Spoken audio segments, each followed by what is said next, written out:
Temprano sean mis primeras palabras desearles a ustedes muy buenos días, familia. Es jueves ya 7 de una semana que va rapidísimo, que es la impresión que da cuando toca una semana que comienza con feriado, y eso le gusta a la gente. ¿Y para qué digo que también me gusta a mí? Aquí está el equipo. Bueno. Aquí está el equipo. Yanesia Espinal, Nelson Rodríguez, Pablo Maquini. Jueves de prefin de semana. Ya por lo menos los jueves ya llega la ilusión de que el viernes está cerca. Gracias por la compañía. Vamos a entrarle a estos jóvenes. Sí. Lo de jóvenes es un decir, Nelson. Sí, no, yo sé. Aplica todavía para ustedes. Sí. ¿Qué muchacha tan buena? Sí, como no. Buenos días a los televidentes. 7 de noviembre, ya se está sintiendo la Navidad, por lo menos en la decoración, en las grandes tiendas. No, y el fresquito. Sí, más sabor navideño arrancó. Sí, el fresquito cuando uno llega aquí pica. Las decoraciones de las grandes tiendas, y ya las viviendas, la gente comienza a poner sus bombillitos en el balcón y desempolvando el arbolito. Buenos días, televidentes. Señores, muy buenos días. Sí, ya la Navidad se siente. Pero para dar los buenos días hay que estar como de buen ánimo.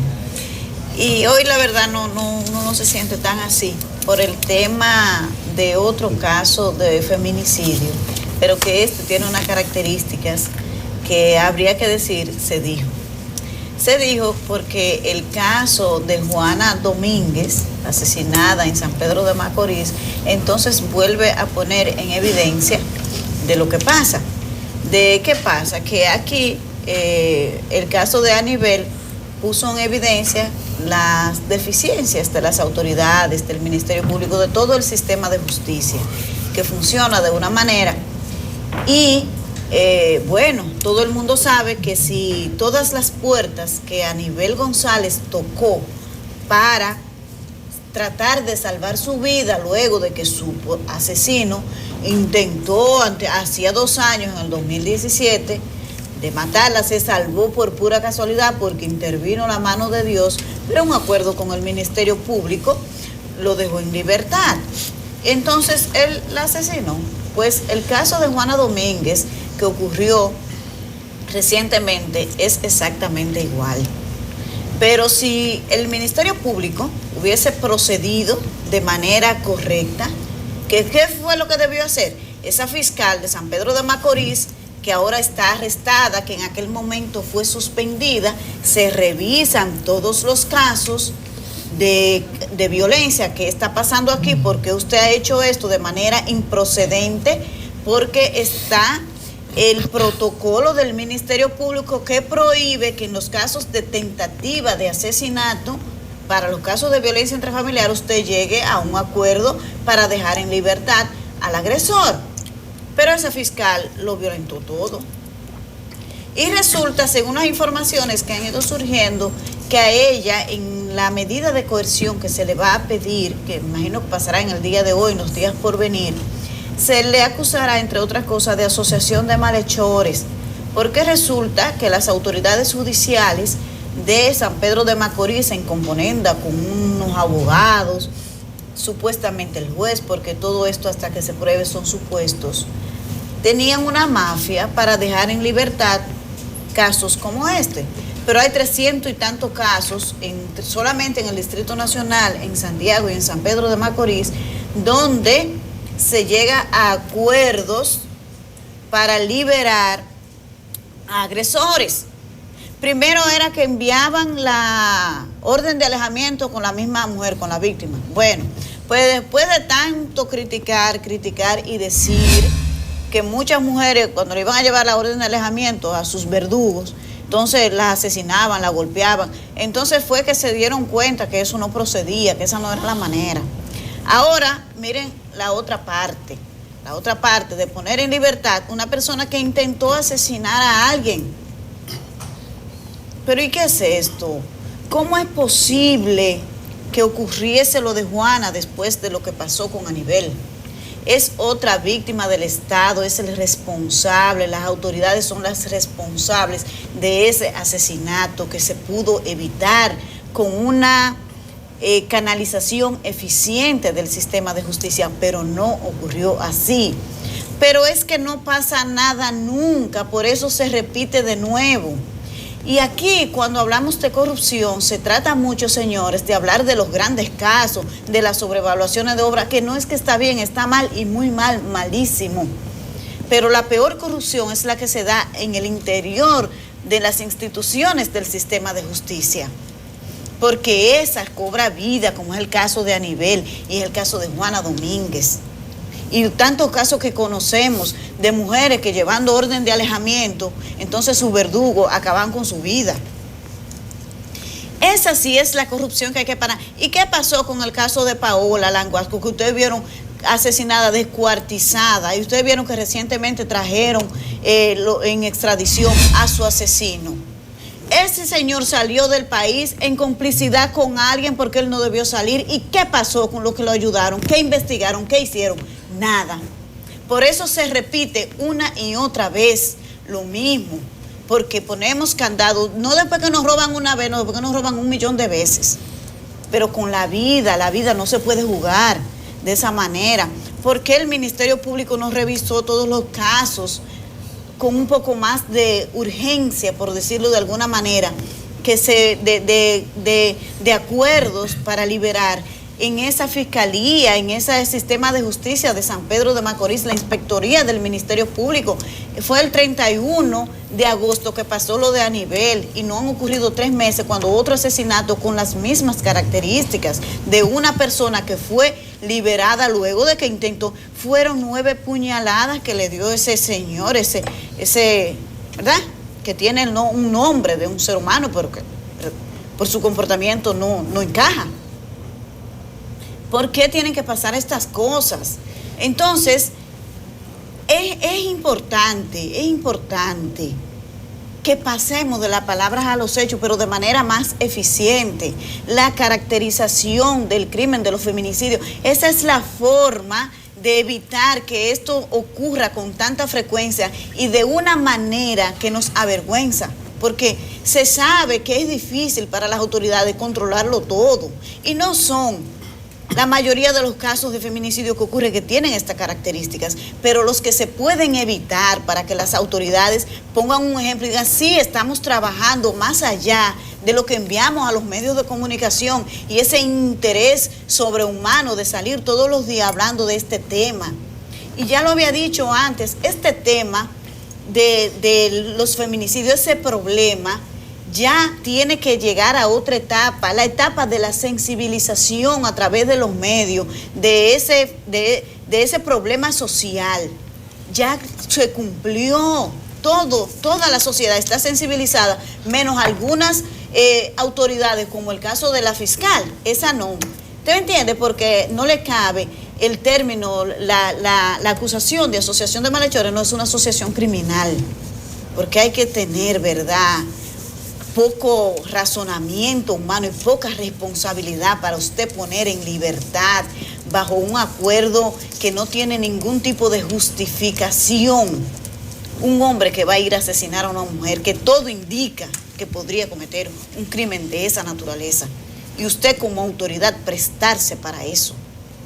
La verdad es que habría que evaluar, porque no es la primera vez que ocurre.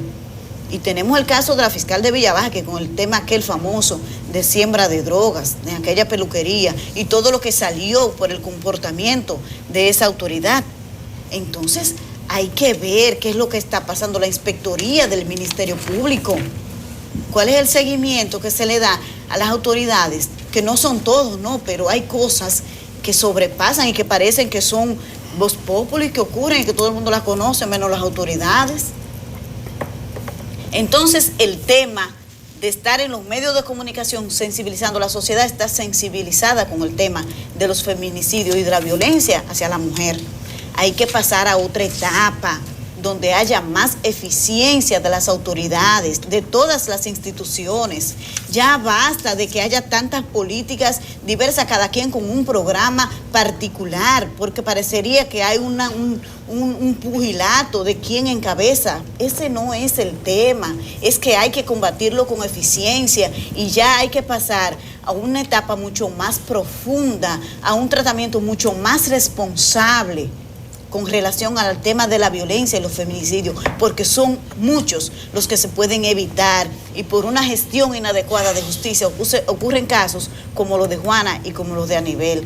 Una pena y una vergüenza que eso pueda ocurrir aquí. Definitivamente que uno quisiera como ponerle nombre, pero no tiene.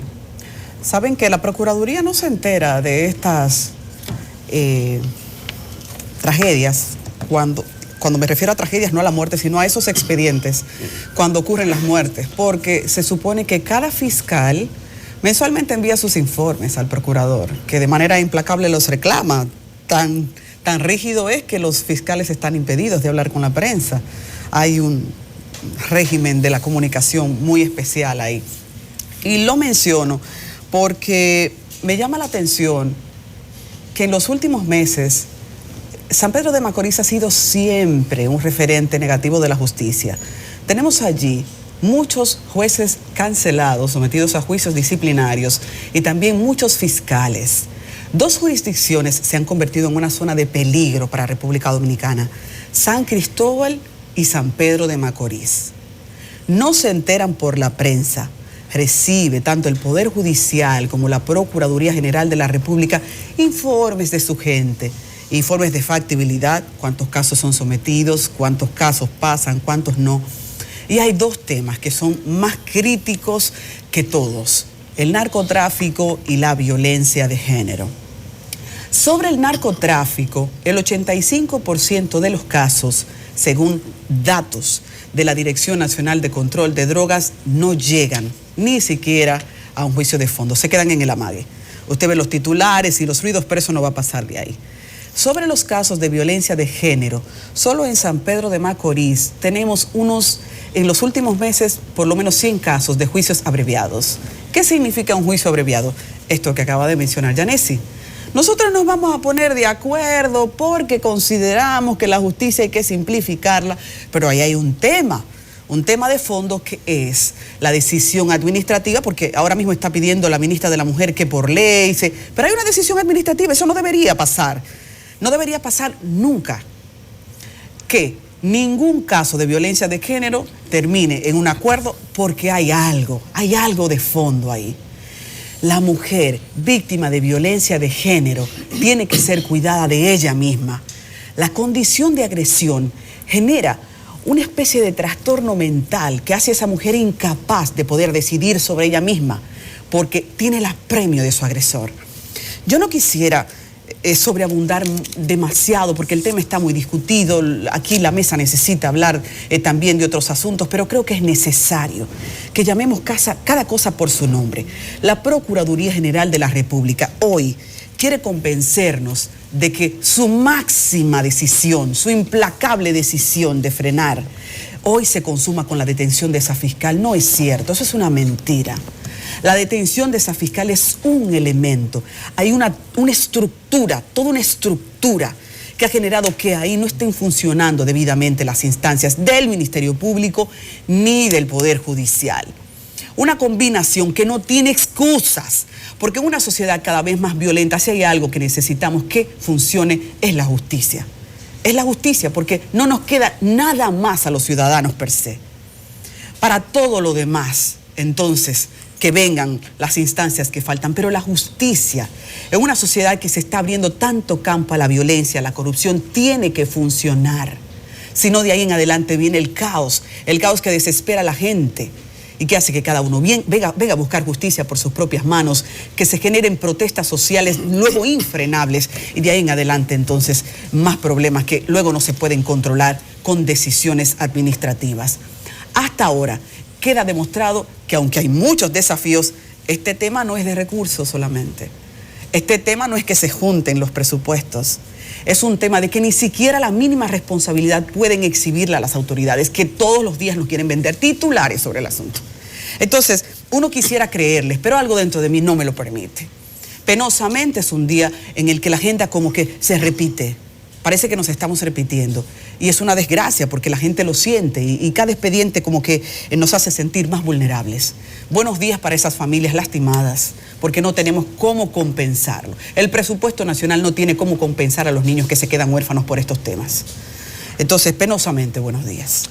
Bueno, las dos mujeres de este se han llevado la voz cantante, no porque los hombres no nos identifiquemos con este tema que ha sacudido a la sociedad dominicana y creemos que hay que dedicarle todo el tiempo posible para buscar las correcciones del lugar, empezando por un código procedimental garantista que relativiza todos estos asuntos de los derechos del imputado, etcétera, etcétera, etcétera. Precisamente en noviembre, el mes contra la violencia a la mujer, ahí viene el 25 de noviembre, las Mirabal, y es un buen mes y una buena coyuntura para tratar de ganar terreno, de avanzar al respecto. Déjeme hacer un par de anuncios. La Comisión Política del PRD se reúne esta tarde, va a cotejar los resultados de sus eventos de octubre sobre la candidatura a nivel congresional y municipal y va a convocar su convención nacional para definir las alianzas. El PRD está en un gran trance, todo el mundo sabe que al final de la jornada va a terminar apoyando la candidatura de Gonzalo, pero a los demás niveles va a tener que hilar fino. Lo que se dice es que el PRD pretende ir solo en alguno de los niveles, aunque se quede sin diputados, pero necesita votos, necesita que la mayor cantidad de electores vote por el PRD, vote por ese hacho, vote por ese símbolo, no solo para garantizar la permanencia de su personería jurídica, sino para ver que tiene gente. Pero es una decisión muy, muy delicada, pero lo que suena es que el PRD iría solo en alguno de los niveles del Congreso. Entonces, atento a eso del PRD, como atento a las alianzas y coaliciones que se están dando en estos días. Ustedes han visto, amigos televidentes, que está caliente el tema, que se habla mucho de alianza del PRM, Juntos Podemos, con los reformistas, que Leonel, porque el plazo para la propuesta del depósito de alianza y coalición en la Junta vence el día 18. Hoy estamos a 7. El amigo diputado de Pablo dice 7 más 9 más 10, faltan 11 días. ¿Crees que llevaba 16? Sí, para depositar las alianzas y las coaliciones, que no la candidatura, porque el depósito de la candidatura a nivel municipal, que son la de febrero, la primera va a ser el 3 de diciembre, es decir, que todavía hay tiempo para afinar la candidatura y mucho más la candidatura presidencial que pueden ser depositadas hasta el 3 de marzo. Pero mañana, ya día 8, comienza la campaña electoral a nivel municipal. La Junta de Seguro esta noche lanza su proclama, que es el pito de partida. Yo creo que es tan temprano, pero ni modo, esos son los plazos que ha dado la Junta. Los plazos están precipitando algunas alianzas. Yo estuve viendo con detenimiento el discurso de antes de ayer de Paliza, porque dije, bueno, Paliza no dijo nada nuevo, que él dice que el PRM avanza con sus aliados a nivel de la candidatura presidencial de Abinader, y mencionó los partidos que apoyan a Abinader, Humanista, Dominicano por el Cambio, Frente Amplio. Me sorprendió que mencionó entre las fuerzas que apoyan a Abinader, me sorprendió sobremanera porque no he escuchado el anuncio formal, la coalición democrática que encabeza, dice el discurso, el destacado comunicador y civilista Juan Bolívar Díaz y otros distinguidos ciudadanos. O sea, todo el mundo sabe que Juan Bolívar está apostando, pero que ya haya endosado la candidatura de Abinader, yo no he escuchado ese anuncio, porque Juan y su grupo lo que han estado apostando es primero a febrero, para conseguir la mayoría de cargos municipales. Yo sí sé que la irrupción de Leonel ha roto algunos esquemas, porque se estaba apostando a debilitar y a dividir el PLD, que era una garantía para poder avanzar, pero resulta y viene a ser que Leonel está en el globo. Leonel está negociando con esta fuerza. Entonces ahí yo sé que hay algunos amarres, pero algo que no estaba en el discurso de Paliza, fue el anuncio de la gran coalición electoral por el cambio. Ya se sabe que el PRM ha discutido con Juntos Podemos. Yanet escribe hoy en el Caribe de una alianza del PRM y la Fuerza del Pueblo. No, pero ellos se han cuidado de que la alianza es con Juntos Podemos, o sea, no es con la Fuerza del Pueblo. Todo el mundo sabe que es con Leonel. Pero hay algunos disgustos y no quiere decir PRM está pactando con Leonel, no, con Juntos Podemos. Y eso es parte de que hay mucha gente haciendo bembita que todavía no asimila a Leonel, pero peor aún que sabe que van a despojarlo de candidatura para dársela a Leonel. El fraterno Orlando Gil desde ayer ha estado sazonando eso y que hay una serie de chismes. Pero el hecho es que ya está ese acuerdo. En detalle con los nombres, ustedes pueden leer el trabajo de Yanet hoy, pero le han dado 10 provincias a Juntos Podemos y el PRM se va a quedar con 15. Las 10 provincias que le van a dar a Leonel, yo subrayo eso porque esa es la esencia del disgusto del chisme. Bueno, encabeza San Cristóbal. Bueno, ya ustedes vieron, Leonel proclamó ayer a Franklin Rodríguez como candidato a senador. Ahí en ya... alianza con el PRM. Sí, en alianza con el PRM, ya está el primer chisme. Ustedes recuerdan que García Duvergé dejó a Guido solo en el PRD. Y Guido insinuó muchísimas cosas raras.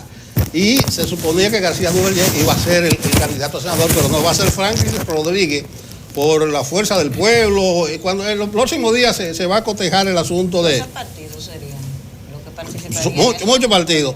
Le toca a Leonel, Barahona, La Vega, Santiago Rodríguez, Dajabón, San Pedro, La Romana, Hermanas Mirabal. Oiga, Pablo Maquini, ¿de seguro Bauta va a ser el candidato? No es seguro. Si 2 es 2, no es 4, él no va a ser candidato. Ah, bueno. Bauta nos dijo a nosotros aquí que si él iba como candidato por Hermanas Mirabal, él gana. Pero no estábamos hablando todavía de que se iba a formar la Fuerza del Pueblo. Entonces, Hermana Mirabal le toca a Leonel. A propósito de Bauta, señores, Bauta, vamos a hacer la paz. Él no nos lo ha dicho a nosotros personalmente, pero de nuevo se niega a venir a este programa. Lo estamos invitando. No. Y que se fue disgustado con nosotros. Nosotros No, hombre, hacemos... no. Bueno, arregla tú tu mundo con Bauta, porque es amigo mío de toda la vida. ¿Cuándo tú quieres que él venga? No, pero... Ajá, bueno, te lo vamos Pero a hacer. yo le daba serenata a la esposa de Bauta en el 76. Por eso es lo que te digo. Que Bauta, tú tienes que entender, Bauta se sintió molesto aquel día y dijo esa cosa. Él viene y más ahora que hizo realidad su amenaza. Porque es lo que nos hizo, recuerda aquella vez de la discusión, es lo que decía, por ejemplo, si yo voy por Salcedo, se cambia el escenario, y es verdad. O sea, las posibilidades ya del PLD en Salcedo, con la unidad PRM, Leonel, óyeme, están pequeñitas. Bueno, me disperso porque viene. me inquieta la situación de Bauta. Nosotros nos toca hacer una entrevista con las preguntas pertinentes del lugar. No sé dónde tuvo el disgusto. Sí fue una entrevista muy movida, pero ni modo. Ahí está Hermana Mirabal, que le toca a Leonel, y es muy probable que Bauta sea el candidato. Independencia y la Altagracia, la provincia con la que se queda el PRM, aparte de la que ya tenía su candidato, el distrito Puerto Plata, son el Distrito Nacional, Asua. Pero no hay alianza en el distrito. No, el Distrito Nacional. No va en alianza. Eso no, lo del PRM. Eso es el PRM solo. Alianza, sí. Es Faride sola que va en el distrito. Son 24 y en Puerto Plata va Paliza pero solo. es con acuerdo. Ellos Es con acuerdo en Puerto Plata. Ah, bueno, Puerto La Plata Fuerza con del acuerdo. Pueblo apoya a Paliza, sí. Juntos Podemos. Todavía no es la Fuerza del Pueblo. Pero, porque, espérate, no, lo que pasa es que hay mucha gente del PRM. Entonces. El fraterno Orlando Gil, hermano, él está sazonando eso y dice que hay mucha gente. Es casualidad. Mucha gente disgustada. No, porque fuera de coro. No, es dentro del coro. Duele, compañero. duele, compañero, que usted se pase toda la vida aspirando a un cargo. Sí. Y usted ve ese cargo seguro y se lo deja a una gente de Lo que Leonel. duele es seguir en la oposición y no llegar al poder. Eso sí duele. No, yo estoy hablando en función. Eso sí duele. En función, yo tengo un par de amigos que se pensaban que era una línea para senador y ahora van a tener que hacerle campaña. Entonces, eso duele. No es el aspecto descarnado de la política, que lo que hay que llegar al poder. Yo creo que en este asunto se ha ido muy precipitado. Uno no sabe sobre qué base que se están uniendo. Y lamentable porque hay dos leyes que se suponía iban a transparentar más la cosa. Y no lo estoy viendo así. Pero donde voy es que está amarrado ese acuerdo. 10 provincias. 14. Ellos dicen que son 11 y 13, otros dicen que son 10 bueno, todavía no se ha quitado, pero ojo, estamos hablando del nivel congresional, no estamos hablando todavía del nivel municipal. Y la alianza no incluye, senatorial, no hemos hablado de los municipios, que eso viene de estos días. Y la alianza no incluye para nada la candidatura presidencial. Cada quien a nivel de la presidencia y después, dependiendo de los votos que se saquen, ahí se va. Lo que pasa, mis amigos, es que usted no puede tropezar con la misma piedra y volver y tropezar con la misma piedra. Y el PRM, la oposición, lo que ha hecho es aprender de sus errores. El PLD se lo ha buscado y uno tiene 5 años advirtiéndoselo. Ni siquiera por ver el drama, cómo se desgrana el otrora Partido de la Esperanza Nacional, que hasta hace 12 años, 14 años en este país, en todo proceso electoral, 4 de cada 10 que votaban lo hacían por el PRD. Y fíjense por dónde anda el PRD. Ni siquiera el ejemplo del PRD y los consejos y las advertencias pudieron convencer al PLD de hasta hace poco de que sin entendimiento salían del poder, que si el que está quiere seguir y el que estaba quería volver, los dos se iban a ir. Y lo de irse es un decir, porque bueno, hay que la realidad, vamos a ver qué va a pasar.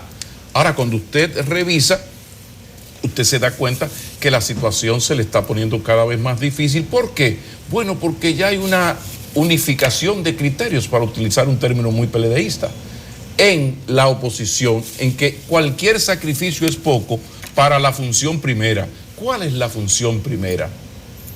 Quitarle al PLD el control casi absoluto que tiene del país, institucionalmente hablando. ¿Y por qué quitárselo? Bueno, porque, señores, cualquiera de nosotros, a Mahatma Gandhi, usted lo pone a dirigir un país casi absolutamente durante 12, 14, 16 años, y hasta Mahatma Gandhi, Mandela, se hubiese alocado. Entonces el PLD va por la vida que usted aconseja, advierte, porque uno lo que quisiera para el país es la estabilidad, que es el sine qua non para cualquier otra cosa. Sin paz social y sin estabilidad macroeconómica no se logra nada de lo otro. Después usted pelea con los gobiernos porque no han avanzado aquí, ¿no? Pero el PLD no hay forma de que entienda estas cosas. ¿Y qué está pasando? No, pero señores, ¿en base a qué se están uniendo? ¿Y desde cuándo aquí hay que unirse? ¿En base a qué hay que unirse aquí? Pero Leonel Fernández tiene un partido que va desde el PTD hasta la ultraderecha, para no hablar del PLD que abandonó, que su éxito electoral tiene que ver con esa capacidad de gustar. Aquí cabe todo el mundo, desde ¿quién? Bencho Castillo, Morales Troncoso, en paz descanse, Miguel Mejía, hermano de Lula, el Gordo Oviedo, Miguel Mejía, hermano de Chávez, el Gordo Oviedo, hermano de Lula. O sea que aquí eso de que en base a qué, óyeme, aquí los partidos ni siquiera nos allantan con 4 reuniones y presentar un documento de que unificaron voluntades en estos 3 o 4 puntos del programa de gobierno. Algo lindísimo que uno ve mucho en la política española, que ahí está Unidos Podemos en pleito con el PSOE. Sí, podemos hacer un pacto, pero tú me tienes que dar a mí posiciones no de decoración, no decorativas, sino posiciones donde yo pueda hacer cosas como, por ejemplo, el asunto de los salarios. Entonces aquí eso no funciona. El problema está en que el PLD ha gobernado demasiado tiempo y la oposición, de tanto meter la pata, algún día tenía que aprender. Esa coalición que encabeza Juan Bolívar no es de derecha ni de izquierda, sino manca. No. Esa coalición lo que tiene claro es lo que yo acabo de decir, de que hay que buscar la manera de que el PLD, no necesariamente que no gobierne en el Ejecutivo, es que el PLD, y viene el ejemplo, tenga, señores, que negociar un poquito para hacer, por ejemplo, en el Congreso algunas cosas. O sea, el PLD ahora acaba de presentar un proyecto de ley suplementario aprobado en 2 lecturas consecutivas. El proyecto de ley, presupuesto general y ley de gastos públicos. Un proyecto de ley suplementario. En 500 noches y 48, ¿cómo dice? 19 días y 500 noches. Pues no, ni 19 días ni 500 noches, en 19 horas. Óyeme, que quizás es positivo, había que hacerlo, sí, pero no se guardan las formas, porque nosotros lo controlamos todo. Entonces, de repente, hay 22.600 millones de un préstamo aprobado, que va al endeudamiento, porque cuando sacaron los numeritos, había que compensar el presupuesto con 15.000 millones que faltaban. Bueno, resultado, ahí está, el déficit fiscal va a subir de 1,7 a 2,2. Perdónenme, vete despacio, animal feroz. Al paso, Bobby, que quizás lo que se está haciendo en el Congreso, esa es otra discusión, lo que se está haciendo en el Congreso es lo correcto, quizás, digo yo. Ahora, donde está el asunto es cuando un partido ha llegado a un momento donde todo lo puede, donde no hay que negociar con nadie, no hay que darle explicaciones a nadie. Y como yo, sin dar explicaciones a nadie, con mis prácticas, gano y vuelvo a ganar. ¿Cuántas veces he dicho yo aquí, he escrito en la columna? No, qué difícil, señores, es argumentar contra el éxito. Es difícil. Aquí se habla del tema de la corrupción, dale que te pego al tema de la corrupción, pero cuando tú vas a los resultados electorales, gente muy cuestionada, que quizás es más seria que yo, pero que son los paradigmas del político corrupto, arrasa. ¿Qué pasa?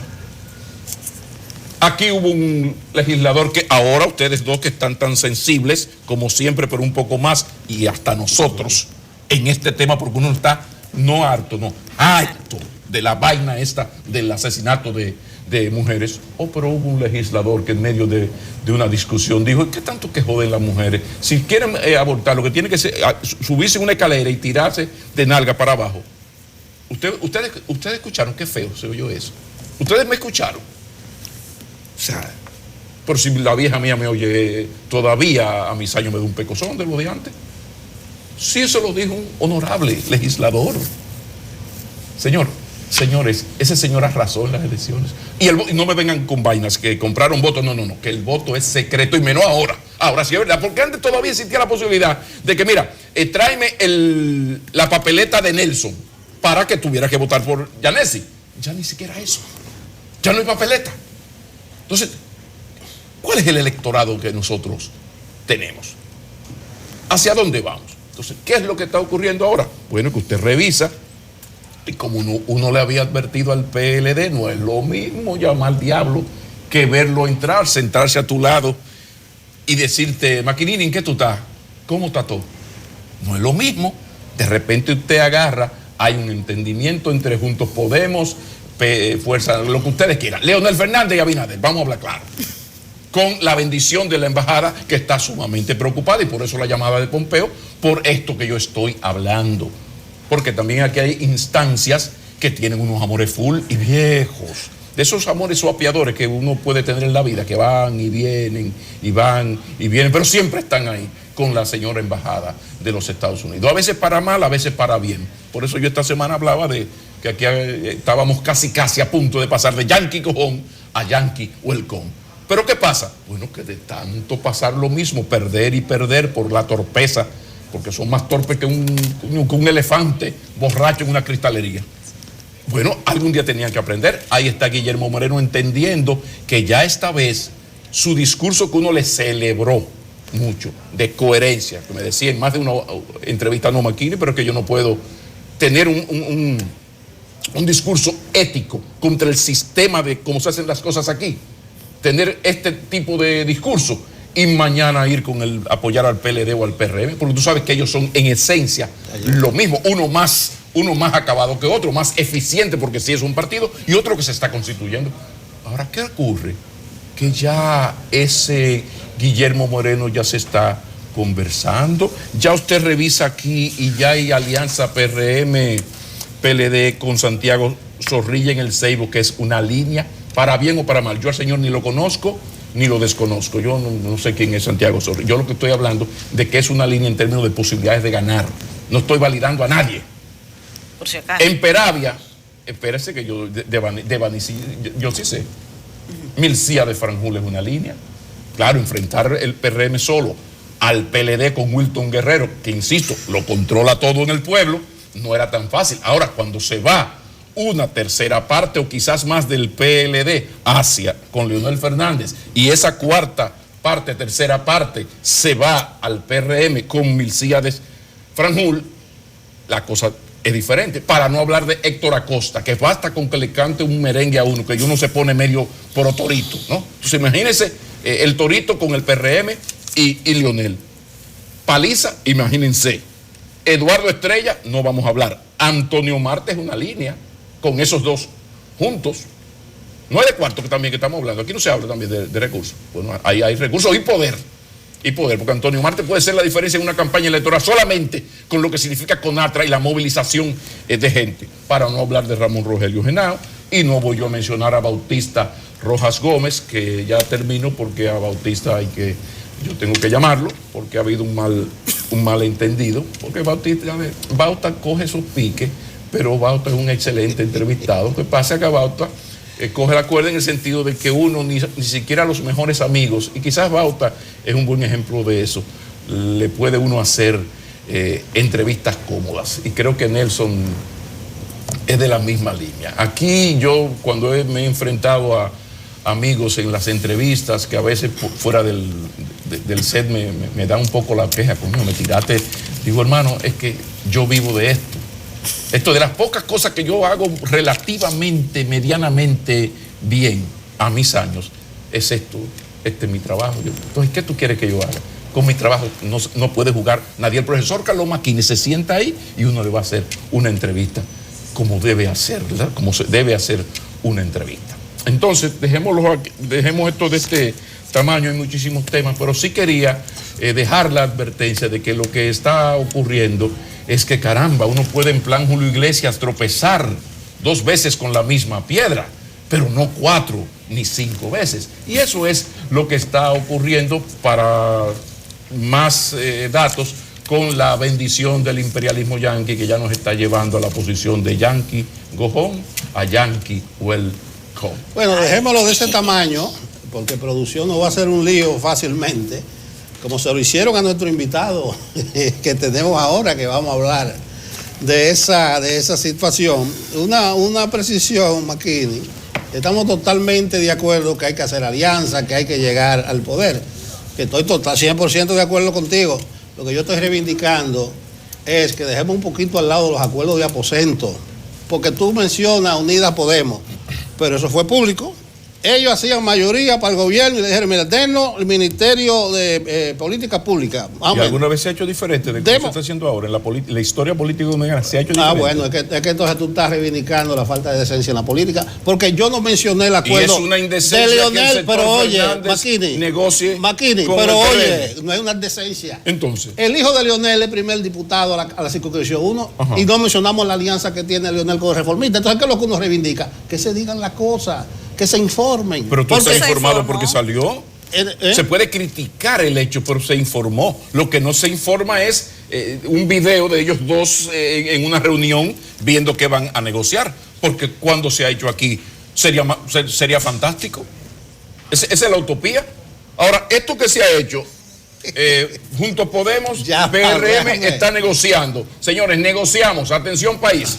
Estos son los resultados. Ahora tú quieres que también te presenten el video de cómo ellos llegaron a papá. No. En la Dominican Republic. Es elemental cuando se aplica con decencia a la política decir sobre qué base tú te estás liando. ¿Y desde cuándo en el país dominicano se hace alianza en base a cuál base? Si se hicieron 2 leyes, fue para transparentar los procesos. Pero ¿cuál base? Es que tú no le puedes obligar a un partido a decir en base a qué. Pablo, hay una diferencia sustancial.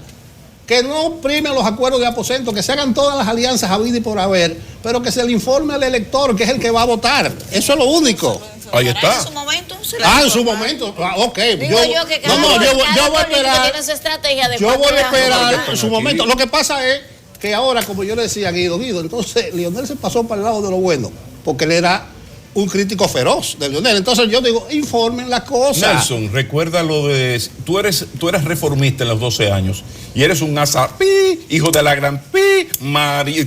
Tú eras lo peor de lo peor. De repente tú te cambiabas al PRD y Peña decía, ese es un reformista de la luz. Pero por lo menos si el político... Estábamos aquí, yo estamos muy viejos. Si el político es serio, sí. Existe algo que se llama autocrítica.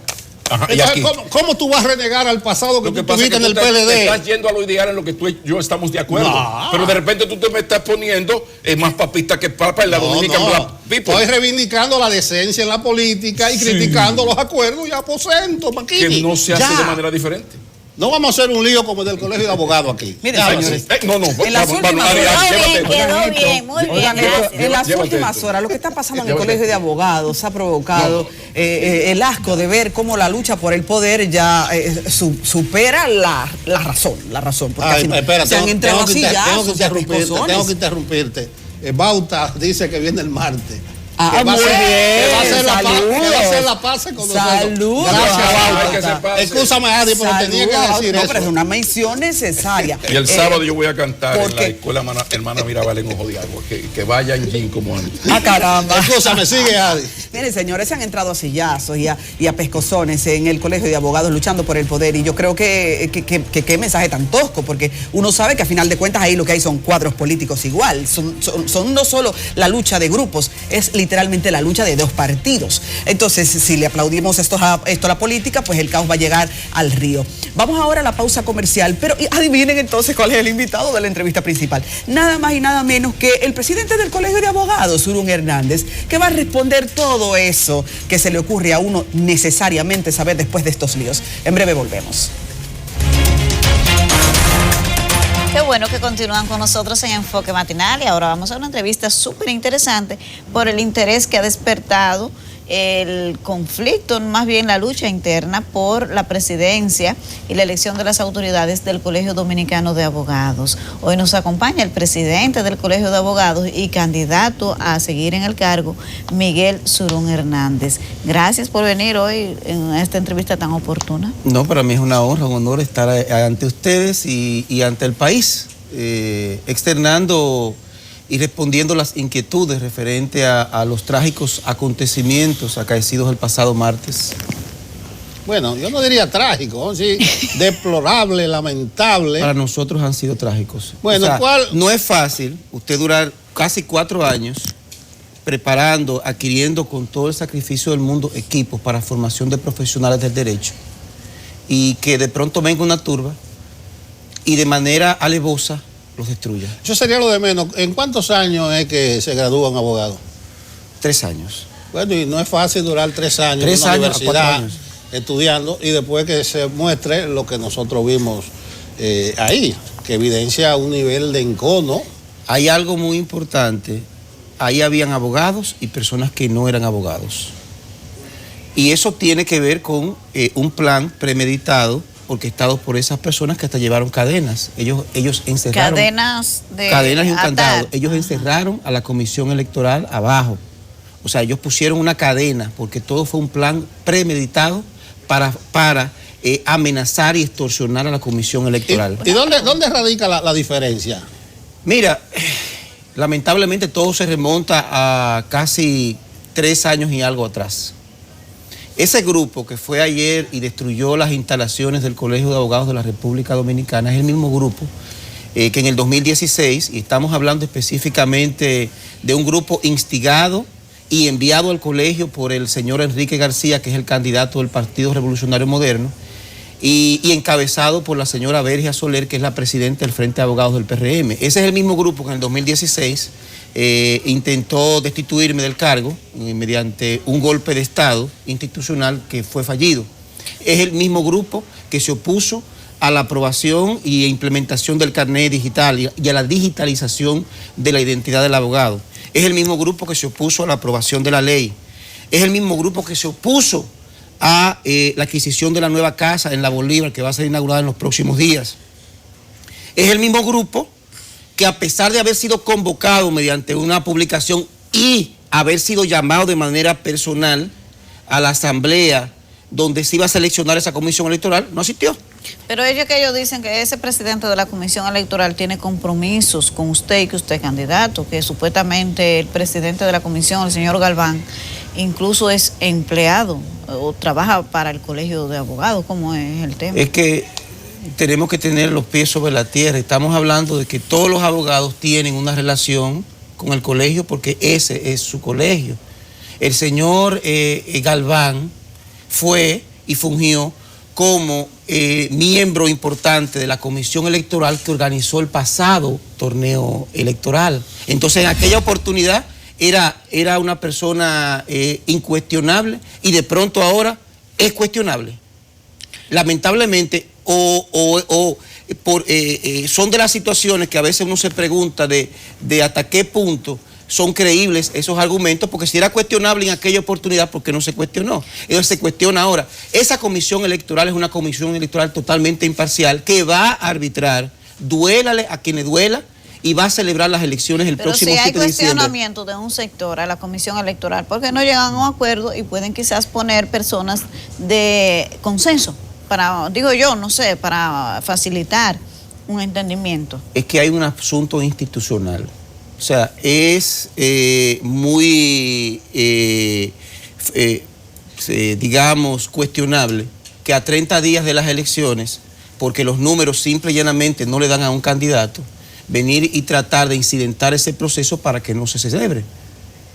Cuestionando la comisión electoral, es que la ley es muy clara y específica. Además, es muy duro para todos nosotros que nosotros estemos trabajando de manera constante para elevar los niveles de fortaleza institucional del Colegio de Abogados de la República Dominicana y simple y llanamente personas que nunca participan en los eventos, que yo la llamo a usted para que participe en una asamblea, de pronto viene y lo que se hace en esa asamblea usted lo cuestiona, porque usted no fue. Si usted es miembro de esa asamblea, peor aún, perfecto. Esos cuestionamientos que usted me dice, ¡oh, excelente! Pero el mecanismo normal y civilizado es ir a los tribunales. Es externar de manera pacífica cualquier tipo de cuestionamiento. No hacer lo que se está haciendo, porque fue el viernes la primera convocatoria que hizo el señor Enrique García, que está en los medios, en las redes sociales, va y convoca a una turba el viernes pasado a la Cayetano Hermosén, donde ahí no ocurrió ningún tipo de violencia por las medidas de seguridad que tiene esa sede donde operan las oficinas administrativas. En ese momento el señor Galván les dice a esas personas que por favor vamos a tener una audiencia el próximo 5 donde se le va a comunicar las informaciones de los avances de los trabajos tendentes a la organización de las elecciones. Pues el martes, desde ese mismo viernes, el señor Enrique García comunicó en todas las redes una convocatoria general. Prepararon un plan para armar un desorden mayúsculo, como en efecto lo hicieron, llevaron cadenas para ponerle a las puertas para que la comisión no saliera, y una vez allí, del salón público, del salón de audiencias, donde iba a producirse el intercambio con esa comisión electoral, ellos irrumpen en la oficina privada, comienzan a romper la documentación, comienzan a romper todas las sillas. Ahí había un niño de 5 años de edad en ese salón. ¿Qué buscaba ese niño? ¿Ganaba con Babado? Era el nieto de Babado. Sí, pero eso yo todavía. Pero entonces, lo grande del caso no es eso. Es cómo del salón se trasladan al salón de conferencias y comienzan a romper todos los instrumentos. Ellos erraron en un punto, se equivocaron. ¿En qué sentido? El colegio no es el colegio de antes. Y en esta institución hay cámaras de vigilancia por todas partes. Lo primero que se inventaron, que había que habían 3 heridos. Ay, las cámaras. Las cámaras reflejan la destrucción que ellos, que todos hicieron. Me dio mucha pena, vergüenza, ver cómo el señor Miguel Campos, supuesto abogado, porque ahí entraron abogados y no abogados. El que tuvo la discusión con Babado no es abogado. Es un esbirro guardaespaldas de la señora Vergia Soler, que fue el que comenzó a romper la documentación, para que ustedes lo sepan. Miguel Campos fue la persona que agarró la silla. El señor Eric Corniel, presidente del Colegio de Abogados del Distrito Nacional, destruyendo las bocinas y su gente destruyendo los proyectores que se usan para formar a los abogados, destruyendo el salón, agarrando las sillas y tirándolas contra las ventanas. Eso es un método de protestar. Eso es un método de cuestionar los mecanismos. Bueno, Ese es el colegio de antes que no puede volver. Pero de hecho, me gustaría saber cuántos abogados tienen derecho al voto, cuánto hay en verdad en el padrón para la votación, y si ustedes están dispuestos a llegar a algún tipo de entendimiento con relación a la comisión electoral, que es el cuestionamiento. Mira, actualmente hay, y tenemos entendido, hay aproximadamente algunos 65,000 abogados registrados, y ya la forma en que se están organizando las elecciones tiene que estar preparada en función de esa matrícula. Obviamente, en respecto a lo que usted me está diciendo y respecto a llegar a un acuerdo, el único acuerdo que hay es el respeto de la ley. La ley 319 es clara y específica y refiere los mecanismos para la elección de los funcionarios que van a organizar las elecciones, y eso se cumplió perfectamente. Surún, lo que yo no logro todavía captar son los puntos de diferencia, ¿verdad?, que existen entre las dos corrientes, e incluso los intereses en juego, porque parece que hay gente que se está jugando la vida o la muerte. ¿Qué intereses hay en el colegio de abogados? Si podrían ser económicos, la representación legal, institucional. O sea, ¿qué es lo que los separa? Olvidémonos de los aspectos políticos, porque tampoco por ese lado voy a entender nada. Si tú pudieras decirme, ¿cuáles son las diferencias? La única diferencia que hay es el destino de los recursos. Fíjate. El destino de los recursos. De los recursos del colegio. Transparenta eso. ¿Verdad? Mira, fíjate que ellos la emprenden contra el aula de formación académica. ¿Por qué? Porque esta administración ha dedicado todos los recursos a educación. Nosotros destruimos una industria de 200 millones de pesos que se dedicaba a impartir diplomados por los cuales cobraba 5,000, 10,000, 15,000 y 20,000 pesos. Eso es un punto. Ellos quieren suspender esos programas educativos, quieren suspender las maestrías, y lo demostraron con su actuación, y quieren volver a los tiempos anteriores, donde la institución simplemente no tenía ningún tipo de presencia a nivel de los municipios. Usted entiende lo que es estar formando abogados, por ejemplo, en Pedernales, en Yaguate. Pero que eso se resuelve voto a voto. Bueno, pero eso es el problema. No es tan sencillo, porque le contesto con otra pregunta o con una afirmación.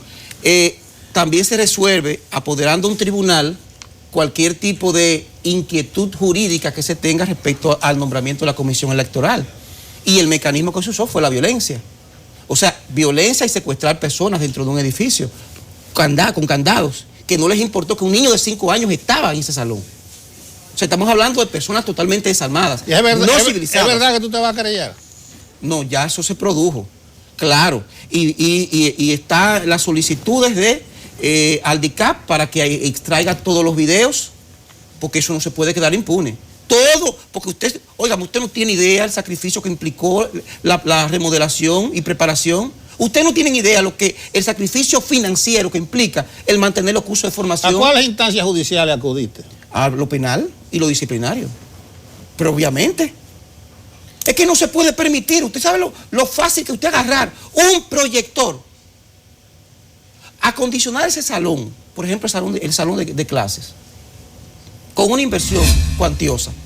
Estamos hablando a nivel de aire acondicionado, de remozamiento, de proyector, porque nosotros damos cursos de formación de primera calidad. ¿Y cuántos recursos que recibe el colegio? El colegio recibe entre 8 y 8.5 millones de pesos mensuales.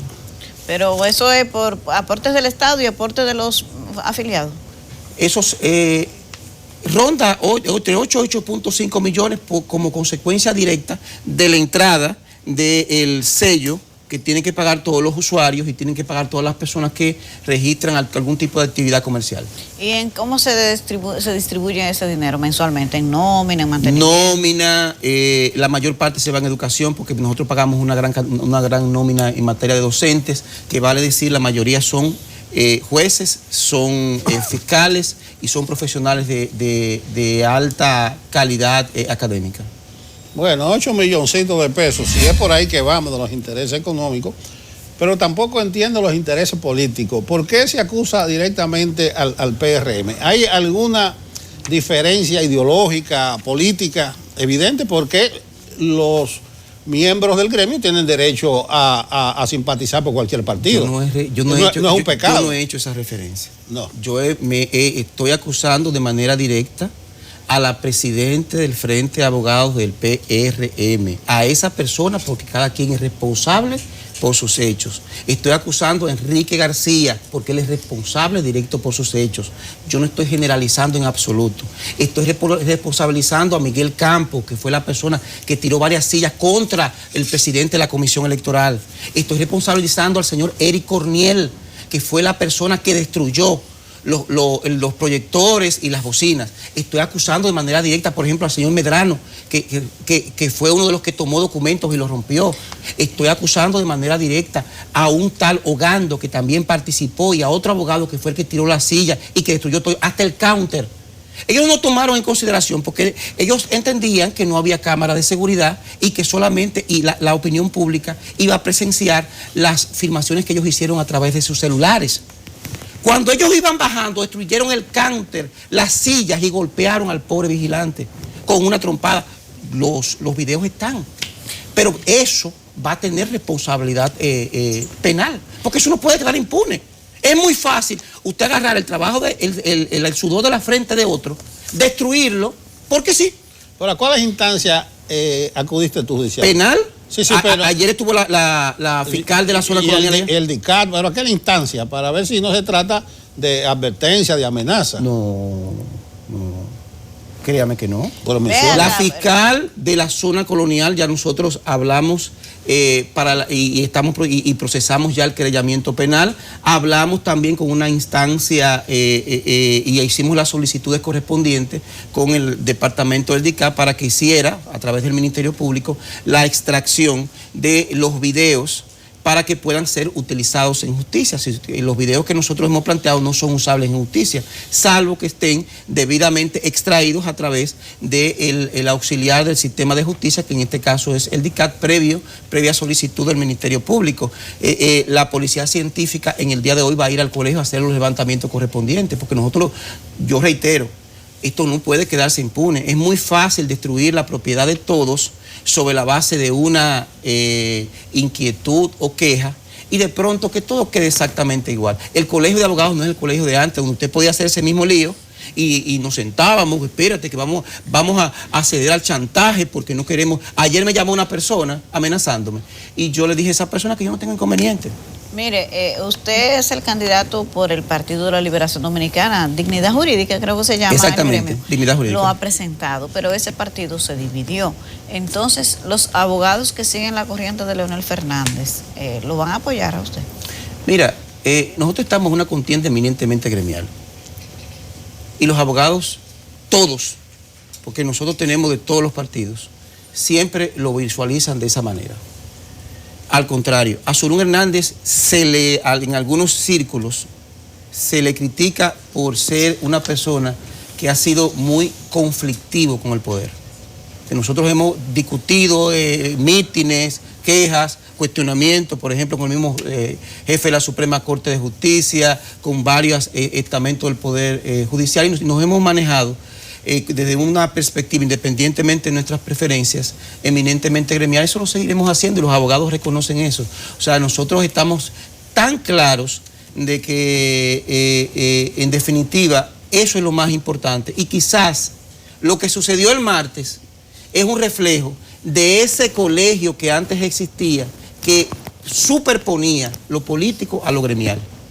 Hoy, lo gremial se antepone a lo político, y eso es lo más importante. Como usted es abogado y el presidente del Colegio de Abogados, hay un debate ahora sobre la posibilidad o no del expresidente Leonel Fernández de presentarse como candidato por un tema de la ley electoral y de la ley de partidos políticos. La comunidad jurídica está dividida. Otros dicen que no le aplican, que viola los derechos fundamentales. ¿Usted qué cree? Mira, yo lo que creo que lo más importante es mantener el Colegio de Abogados fuerte como una institución que funciona y que defiende los derechos de los abogados, y en eso estamos trabajando. Evidentemente.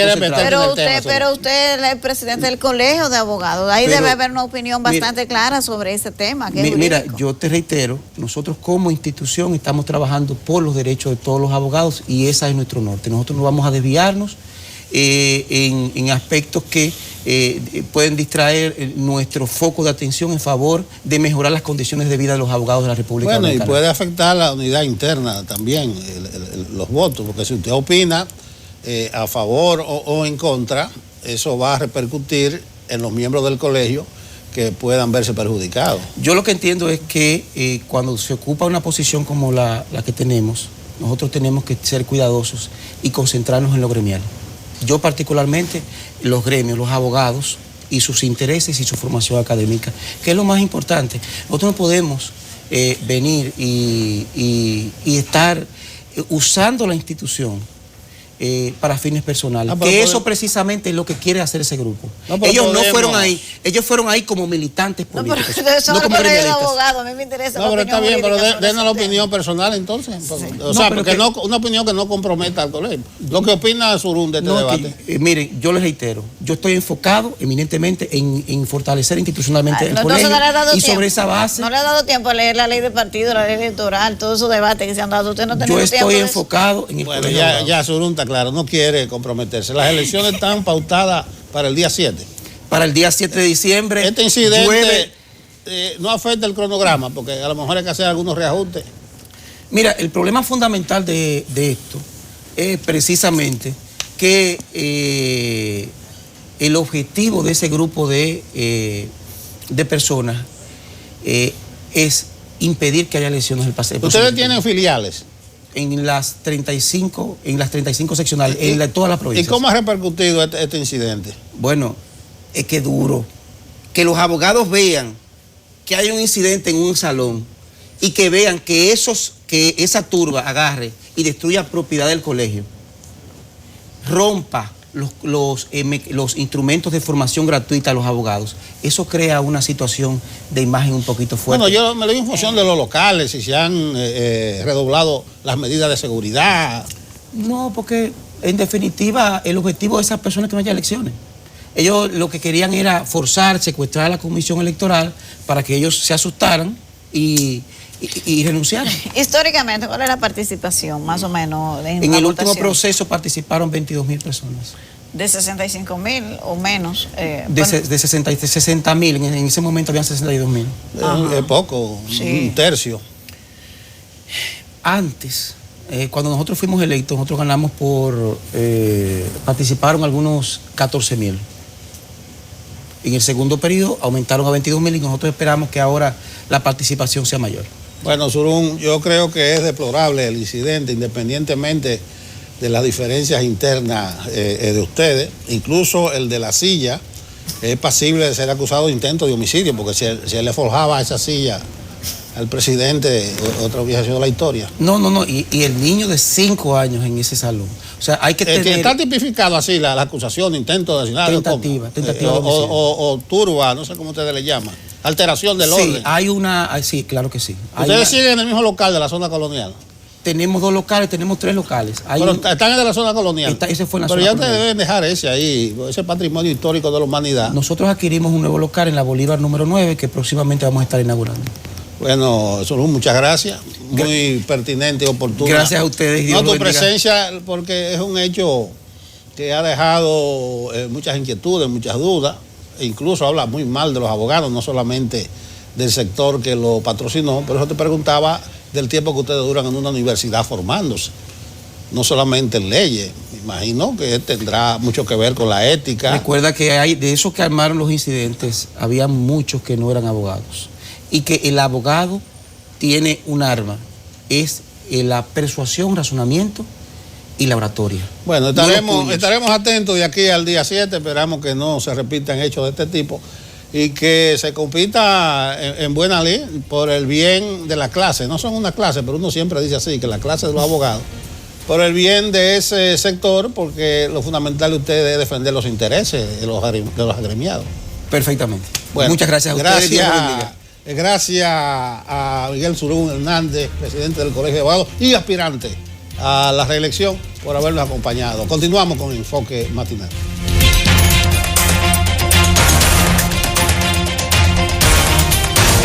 Hola familia, muy buenos días. Gracias por estar en Enfoque Matinal. Ahora vamos a recibir el saludo en el modo semáforo. La luz roja, les presento.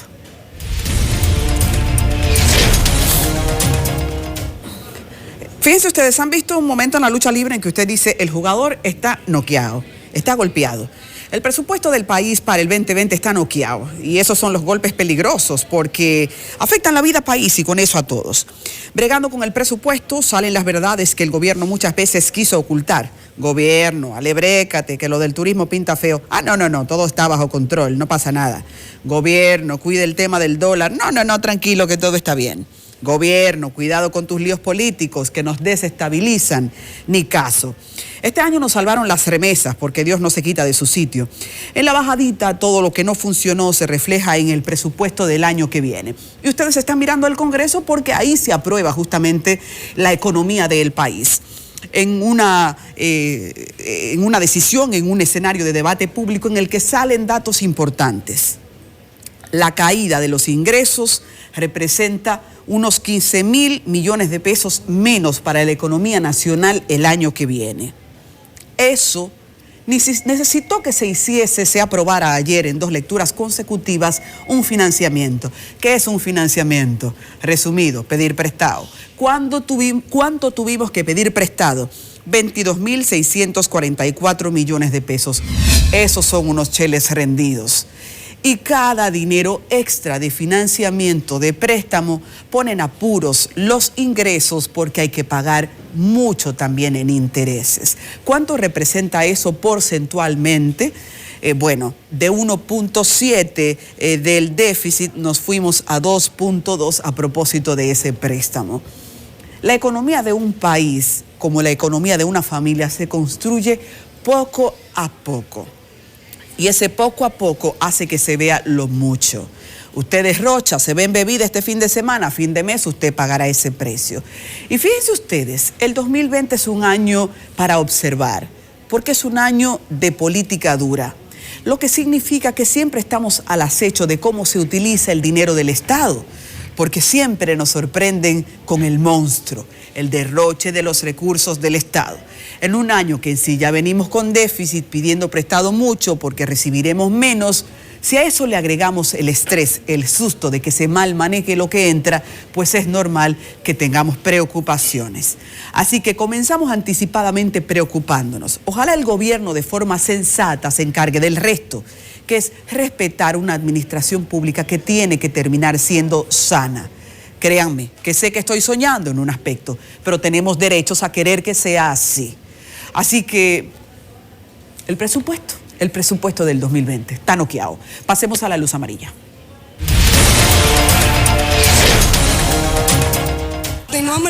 Hay un paro de las enfermeras en todos los hospitales del país. Se ha dicho en las últimas horas, así más o menos en son de susto, un elemento provocador fue que se aprobara que los médicos tengan un hospital, una clínica solo para ellos. Eso generó que las enfermeras despertaran los viejos rencores. El gobierno dicen ellos, no encuentra cómo resolver los problemas acumulados para el sector de enfermería, pero a los médicos, también por su vocación política y de hacer desorden, les acaba de resolver con un millonario presupuesto. Pues a la verdad, para ser justos, hay que mencionar que los médicos han estado esperando por ese hospital en los últimos 7 años, porque estuvo paralizada esa iniciativa. Son decisiones para hacerse gracioso de un sector en momentos en que se necesitará el apoyo de ellos. Recuerden, más de la mitad de todo lo que de aquí en adelante usted vea que el gobierno decide, tiene en el fondo un elemento político.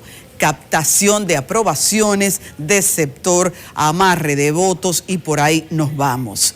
No obstante, quiero dar el respaldo merecido a las enfermeras que han estado esperando por decisiones que son razonables, como el que mayoría de ellas se retira con menos de un 50% del salario que ganaba, salarios que en sí ya no son muy halagüeños. Entonces, entre eso, el retiro, la falta de nombramiento de más de 5.000 enfermeras, es bueno que se ponga oído a ese sentido común que hace falta para que se opere en el sector salud de forma distendida. Recuerden, estamos construyendo muchos hospitales, pero lo que vemos en el día a día cuando escuchamos hablar a médicos y enfermeras es que todavía el factor humano no coincide en una política que, junto a buenas estructuras, garantice que esto se ponga mejor. Y a eso agréguele que hay que esperar todavía porque la atención primaria todavía no va. Saludos a las enfermeras en este momento de quejas y ojalá que se les ponga, repito, oído a esto, oído. Y pasemos a la luz verde.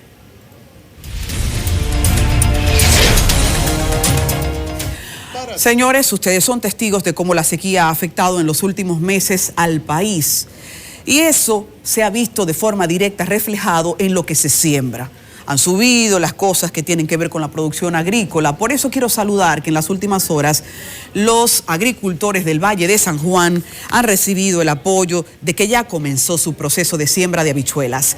Las habichuelas del Valle de San Juan concentran el 68% de la producción nacional. O sea, lo que pasa ahí se va a ver inclusive reflejado en la casa de Doña María que vive en Higüey, en la casa de Josecito en Santiago. O sea, la siembra de habichuelas del Valle de San Juan es determinante para el plato nacional. Recuerden que nosotros tenemos esa banderita de arroz, habichuela y carne. Entonces, qué bueno, saludamos esto porque ahí hay unos 5.000 o 6.000 productores que son los que inyectan esa producción que ya comenzó con la distribución de los granitos que se van a sembrar, esperando que la salud de Papá Dios a la tierra sea buena y que haya agua suficiente para que este no solo sea un buen lanzamiento, sino que lleguemos a una buena cosecha.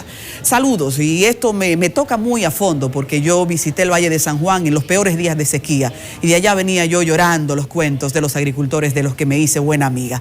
Así que a ellos todos les enviamos un abrazo, que eso se ve en el plato de los dominicanos. Hasta aquí con cariño el semáforo. Señores, a mí me encanta cuando me sientan enfrente a gente apasionada con la investigación, porque eso genera que uno pueda profundizar en temas que a veces se quedan por arribita. Así que ahora vamos a entrevistar al profesor pleno del área de ingeniería de INTEC. Es el investigador, el maestro Víctor González. En INTEC hay una vocación a la investigación que me encanta, pero primero lo saludo, profesor, buenos días. Buenos días. ¿Sabe que los ibaeños decimos profe? Sí. Profe, ¿aquí también? Exacto, yo soy cibaeño también. Ah, pues nos entendemos. Aquí alguien un día me vino con la sorpresa de que allá le decían profe a los maestros. Digo, pero es que dime de qué otra manera se le llama al profesor. Claro, se moría de la risa. Profesor, gracias por venir. Vamos a conversar sobre esa profundidad que ustedes están buscando ahora cuando se han abocado a abrir, a escuchar a los estudiantes y a los especializados en temas de tránsito para proponer salidas inteligentes a la ciudad. Por ahí viene entonces la Semana de la Ciencia de INTEC y usted ha estado a la cabeza de un mapa de rutas de transporte público. Comencemos así por las generalidades. Ese es un tema en el que uno comienza a bucear y no termina. Exacto. Cuénteme usted. Bien, realmente la Semana de la Ciencia en INTEC ya está activa, o sea, inició antes de ayer. Ayer tuvimos un día completo de ponencias sobre los diferentes tópicos que estamos abordando en el INTEC. En lo referente a lo que me preguntas del mapa, del mapa de las diferentes rutas que tiene la ciudad de Santo Domingo, es un producto de una investigación que involucra dos grandes productos para su culminación. El primero, que es el mapa, que no es más que la digitalización de todas las rutas de transporte público, que incluyen tanto las rutas formales que opera el Estado como los diferentes gremios, sindicatos o empresas de transporte privada en la ciudad. Ustedes están construyendo un mapa y en la práctica entonces, ¿cómo eso sería utilizable? ¿Qué vías están haciendo? ¿Vías digitales? ¿En qué consiste? Sí, mira, el mapa es lo que generalmente llamamos un mapatón. No es más que la digitalización por georreferencia de todas las rutas. Esto pues nos da la oportunidad. ¿El objetivo sería hacer una aplicación o algo así con esto? Bueno, esa es parte, diríamos, esa es una etapa. Pero la primera etapa, cuando tenemos el mapa, es sencillamente ver es un producto, un dato lo tenemos. Con valor grande. ¿Cuáles son las diferentes zonas que están no servidas o servidas deficientemente en el sistema de tránsito? Y por otro lado, pues nos da pie a toma de decisiones. A toma de decisiones en todo lo que es la planificación integrada del Santo Domingo. Yo sé que ustedes están construyendo toda esta base de datos, pero ya comienzan a tener hallazgos que podríamos conversar con los televidentes. Por ejemplo, ¿cuáles son las rutas que ustedes han identificado que se convierten en el gran problema? Mira, actualmente son dos trabajos que estamos haciendo, dos investigaciones. Una que es en el sistema de administración de tráfico de la ciudad de Santo Domingo. Lo que procuramos es optimizar por medio de software y simulaciones para obtener lo que son el desempeño óptimo de semáforos sincronizados. Diríamos, esa es la base de empezar a trabajar en lo que sería un sistema inteligente de manejo de tráfico en la ciudad de Santo Domingo. Y por otro lado, bueno, el mapa para este fin, pues es básico, es elemental. Y el otro proyecto no es más que una app para establecer un sistema de información activa al usuario del transporte público, que ya ese sí tenemos el app diseñado y está actualmente en prueba. Hay muchas discusiones sobre el impacto que tendría en la ciudad la correcta ejecución de una flotilla de transporte colectivo. ¿Qué cuota se podría referir? Se podría solucionar con eso, pero ¿qué cuota del caos se podría solucionar con la sincronización de semáforos? Mira, hay dos aristas por las cuales hay que manejarse. Indiscutiblemente, uno de los graves problemas que tenemos es lo que llamamos demoras fijas. Las demoras fijas es el tiempo que tú duras por problemas, diríamos, en los semáforos, por grande acumulación de flujo de tráfico. Si nosotros tenemos la posibilidad de sincronizar en haz de luz verde determinadas vías, eso va a dar mucho más movilidad a un flujo de tráfico en el cual los tiempos de espera en demora pues se minimizan. Ese es por un lado. Pero por el otro lado, en la parte que me hablas de la colectivización o la masificación del transporte, es, diríamos, indiscutible los beneficios que se pueden obtener desde el punto de vista.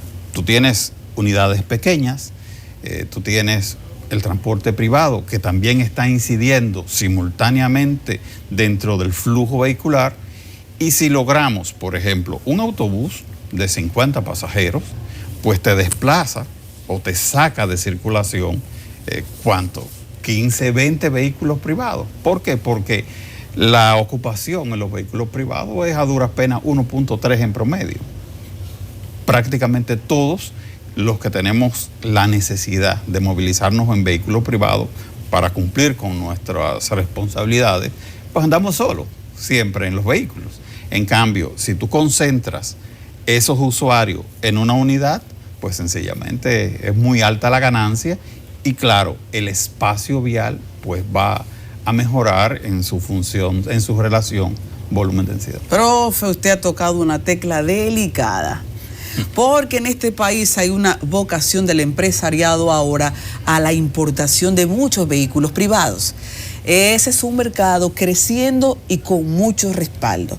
Pero por otro lado está entonces lo que genera un país descontrolado, en el que las políticas de tránsito todavía no son respetadas, creciendo como el arroz.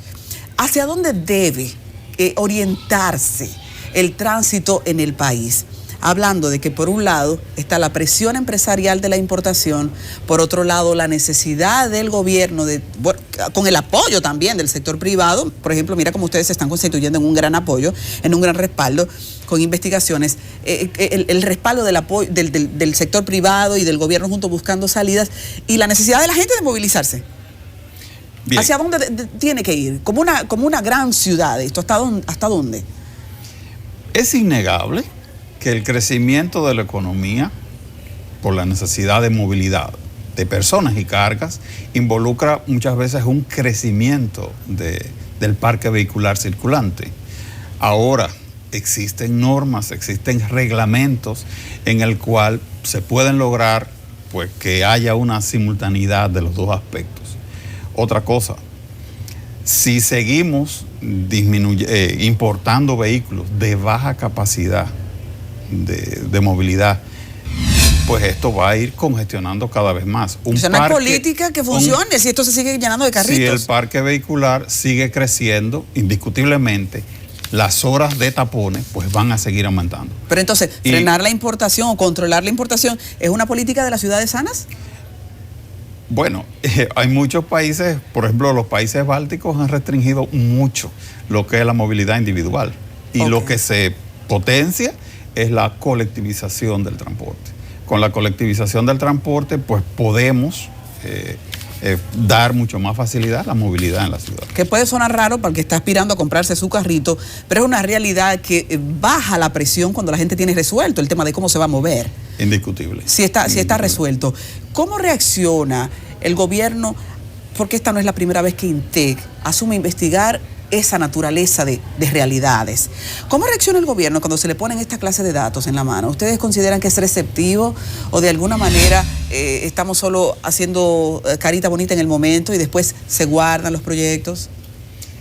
Bueno, como te digo, es una interpretación que cada quien la puede dar a su forma de ver las cosas, porque aunque el nacimiento del Intran como organismo regulador está planteando una planificación integrada en asuntos de movilidad, sin mal no es bien, pues sencillamente los recursos con los que cuenta no creo que sean suficientes. Para la transformación que propone. Exactamente, para implementar todas las acciones que involucra tener un sistema de tránsito viable, que funcione como debe ser. Porque indiscutiblemente ya hay estudios en el cual las proyecciones de llevar a Santo Domingo hacia lo que sería el gran polo nacional de desarrollo, hacia el 2030, como meta, teniendo el 2030 como meta, puede verse sumamente bloqueado porque los problemas de transporte pues son cada vez más agudos y son cada vez más fuertes. Entonces, esa es una barrera con lo cual se prevé que puede frustrarse todo. ¿Qué cambios podríamos ver aplicando estas iniciativas que INTEC va a poner en las manos de la sociedad? Bien, dentro de nuestras propuestas está el famoso app, que es Bus App. Es una propuesta de tipo, diríamos, de uso común de los ciudadanos, el cual pues tendrá la disponibilidad en cualquier smartphone. Usted estando en cualquier punto de la ciudad de Santo Domingo, pues usted podrá tener la información en tiempo real de qué servicio de transporte público lo puede intercomunicar al lugar donde usted va. Diciendo, y si viene por ahí la ONSA, si viene por ahí en tiempo real, uno lo podría ver. Bueno, fíjate, actualmente el app funciona diciéndote las rutas y dónde debes hacer algún tipo de transfer en caso de que haya que hacerlo, pero si los, diríamos, operadores se empoderan de este servicio y sencillamente ubicando un geolocalizador en cada unidad, sí podríamos decir a las personas, estás a tantos metros de la próxima parada, en tantos minutos llega un autobús, un carro, un microbús, y que te va a llevar hasta tal punto y te va a costar tanto. O sea, te da una serie de informaciones que serían verdaderamente una disminución drástica de la incertidumbre que tiene la gente al momento de decidir si va a tomar transporte público o qué va a hacer, o esperarlo. Sí, no quiero imaginar el complejo proceso que ustedes han tenido que agotar para hacer este levantamiento de información. ¿Qué tiempo les ha costado y qué tiempo más podría costar terminar? Bueno, actualmente diríamos tenemos 1 año y algo trabajando. El levantamiento y la digitalización de todas las rutas fue hecho con mis estudiantes de ingeniería civil. Bravo para todo ese equipo. Con lo cual pues los he logrado involucrar en un proyecto que busca una solución real a un gran problema nacional. Y En el otro sentido, pues ya tenemos el app funcionando, pero lo tenemos funcionando en prueba. Hemos creado 2 focus group para consulta de cómo está operando con grupos de estudiantes de la Universidad Autónoma y estudiantes de INTEC. Profesor, ¿qué más podríamos ver en esta Semana de las Ciencias de INTEC? Bueno, hay muchos proyectos, hay diferentes tipos de proyectos y muchos orientados a lo que son los objetivos del desarrollo sostenible y cuál es la participación del INTEC y su compromiso con la sociedad y con conseguir esos objetivos. ¿Hay algunos escenarios abiertos en horarios específicos o es controlado para el público estudiantil? ¿Cómo funciona? No, pues está abierto al público. Cualquier persona pues puede ir a ver cualquier tipo de las presentaciones. Si usted entra a la web del INTEC puede ver la lista de investigaciones ponencias que hay y así pues asistir a las que usted le considere de lugar. Usted es muy modesto, profesor, pero delante de mí tengo a un hombre de ciencia, de investigación, un hombre sencillo. Qué bueno tener profesionales con esa calidad humana y también respaldados por toda esa calidad profesional, con la impronta de no solo hacer ahí clase para sus estudiantes, sino de aportar a la sociedad. Así que yo quiero saludar esa vocación, destacarlo y más que todo, profesor, tenía que ser cibaeño. El profesor Víctor González, investigador de la Universidad INTEC, nos ha acompañado. Así que gracias. Vamos a darnos una vuelta por allá en esta Semana de la Ciencia de INTEC. Ahora va la pausa. Le esperamos.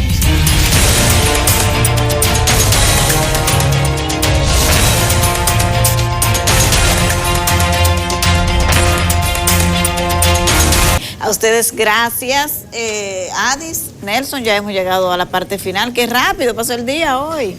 Sí. Así es, pero hay más en la programación de CDN, Nelson. ¿Ya notaste para el fin de semana qué vas a hacer? Me apunté, hay muchas cosas para niños ahí. Para que yo los nietos. Lo voy a revisar con detenimiento la agenda. En Abuelitis. Señores, lindo día, un abrazo. Queden con CDN.